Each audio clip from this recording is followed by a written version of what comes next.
Hi, welcome to Baked Based in Banter. I'm Debbie Friedmann, and I'm the director and choreographer of REEFER Madness. Hi, I'm Casey Marie Ecker, and I'm playing Mary Lane.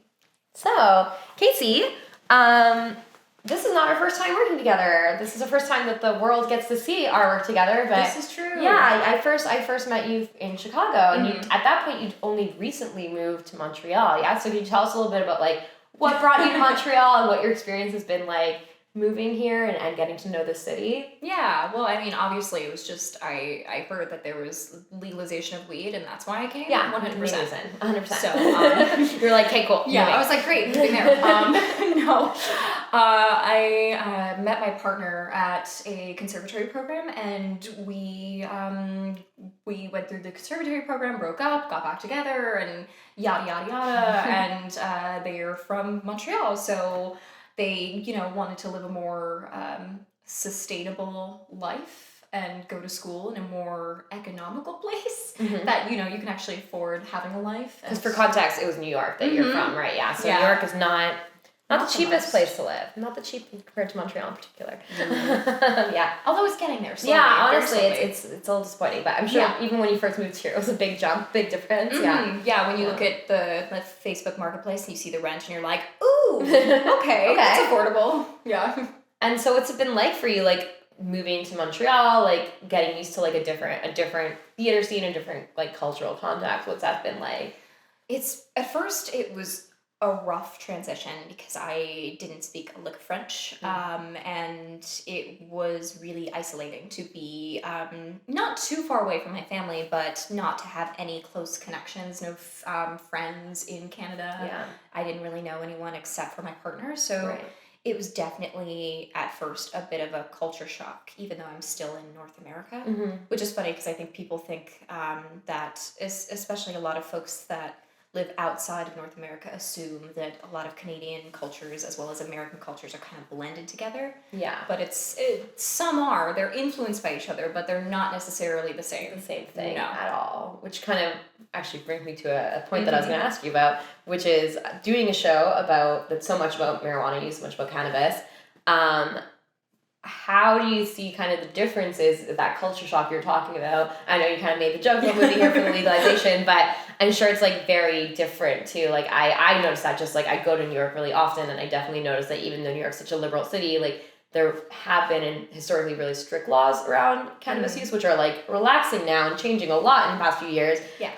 But I'm kind of curious, growing up in the States and having that experience and then coming to Canada, how cannabis is seen differently in the different cultures. I think it really, there's the stigma, like you've said. Stigma is the best word to describe what Americans have, this kind of clouded idea about it, but it's also, I think, a lot to do with the political climate that since now has occurred. Up until then, the war on drugs has really been an influential factor in how a lot of people, especially a lot of people that are outside of the millennial generation, and I guess more the Gen Zs and the Boomer generation have this idea on it, even though they kind of grew up with having a lot of access to weed around and it being influenced in the 60s and the 70s. So it's kind of funny how they're also sometimes a little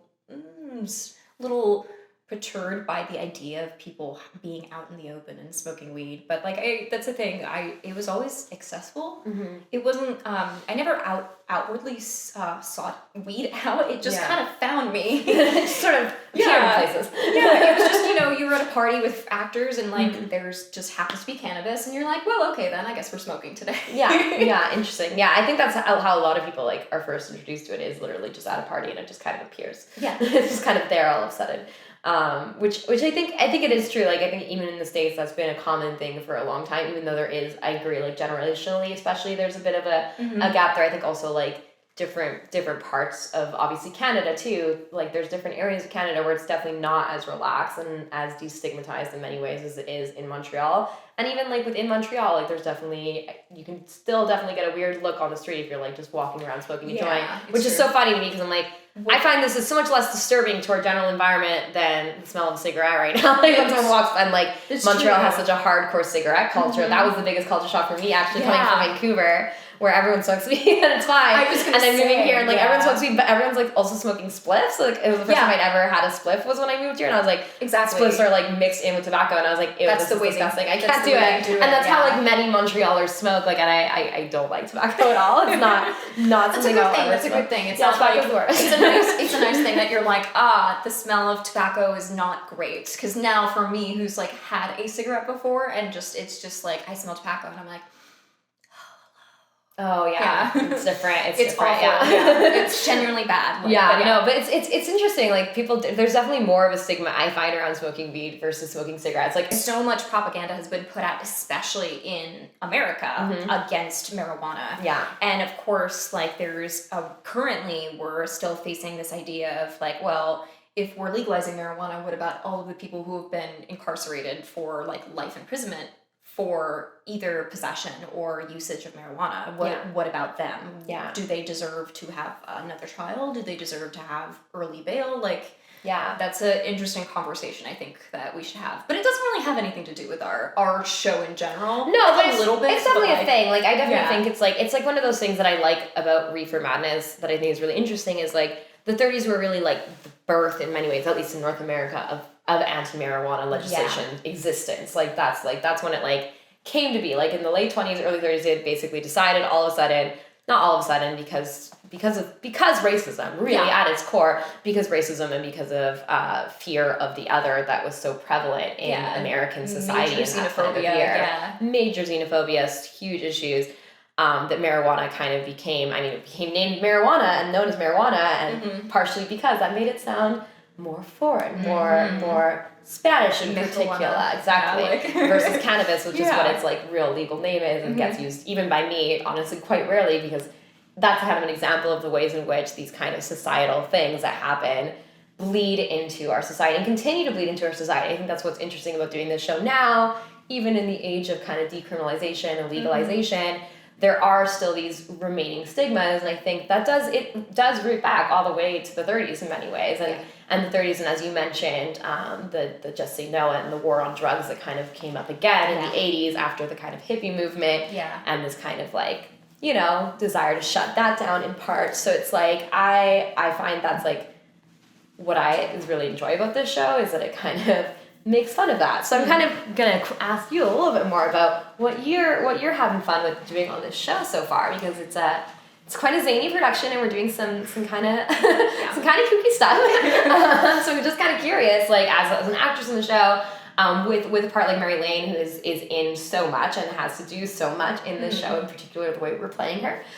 What's that been like for you? What's something that you're really finding enjoyable or interesting about the role or about the show so far?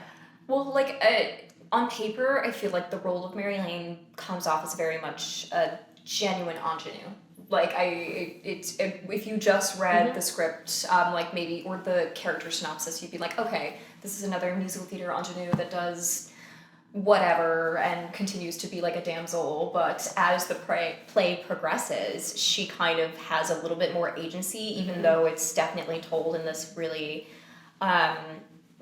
really funny, like kooky filter, this weird lens, and the satire of it all lies within like the nonsensical aspect that marijuana makes you do these things, which is such bogus. But like within the context of the play, it's like, okay, so her actions are now influenced when she has this tiny, like, just one moment with marijuana, and the rest of your life is now like not going to be the exact way you thought it would be. So it's fun to actually get to have that stereotypical like very, very femme ingenue character, and then just kind of flip it 180 and just be like, actually, no, this is not how her story will go. I mean, it'll go in certain ways that you think it will go, and then it's just going to go total 180. Total different direction, which is a lot of fun to watch. I'm really excited to like work that switch in particular. I think it's going to be like a lot of fun to explore. That's exactly what I like the most about it, is that it's like, okay,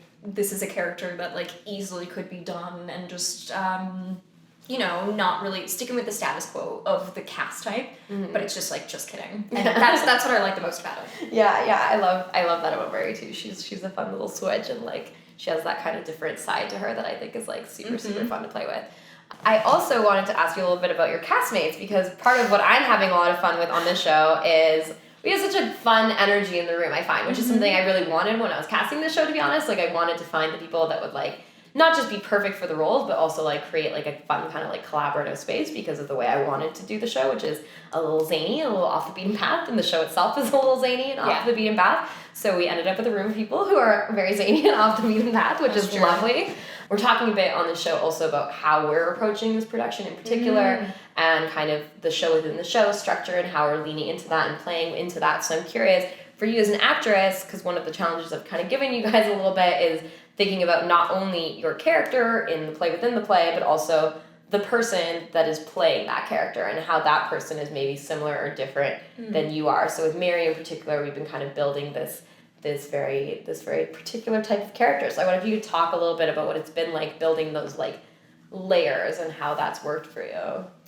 I mean, you started off pretty well when, especially just introducing into rehearsal when we're working on, like, character Mary or actor Mary. So that really helps to differentiate between the two, because sometimes it just kind of, like, blends together and you're like, what are we doing today?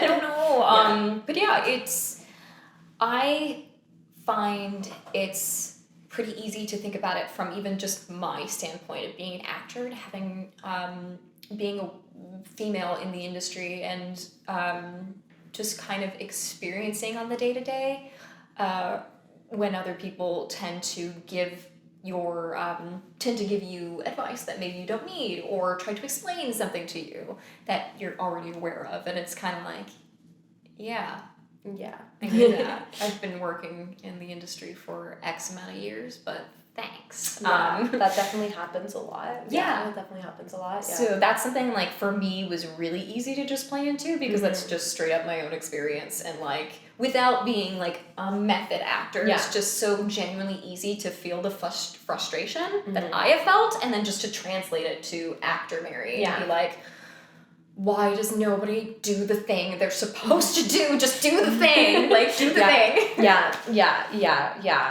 for context, our lecturer, which we talked about a little bit, who directs the show, doesn't always make the most sense in some of the directions he gives. And actor Mary is kind of like one of our fun linchpins who, like, actually knows what's happening, I would argue. Like Casey always knows. So it was an easy part for her to fit into. And it's like, it's been really fun already, like just the few weeks of rehearsals we've had, kind of developing what that looks like, how Mary deals with the mansplaining in particular that happens to her throughout the show. With alcohol. And weed. Apparently, eventually. Just kidding, spoilers. Ooh, maybe I shouldn't say that. Great, well, thank you so much for sitting and chatting with me. This was so much fun, and I'm really excited for the world to get to meet Mary and come and see you at the main line. It's going to be so great, and thank you so much for taking on this role. It's definitely been a challenge already, but I'm so sure you're going to just absolutely kill it and blow everyone away, so I'm really excited. Thank you. I'm excited to be here. Thank you. Thanks. Yay.